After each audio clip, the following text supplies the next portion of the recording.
whisked away to the tropical paradise of Vitória in the state of Espírito Santo, Brazil, a city humming with over 375,000 souls, each with a story to tell.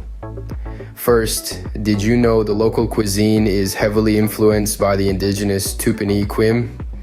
They introduced the world to the exotic flavors of manioc and cashew fruits.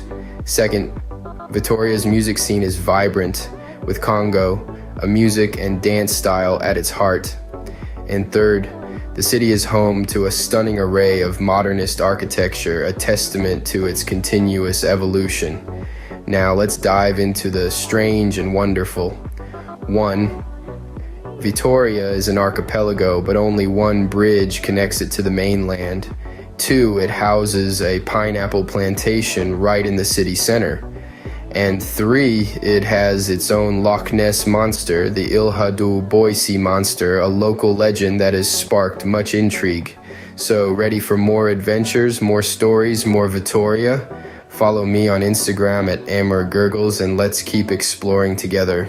You won't believe what we'll discover next.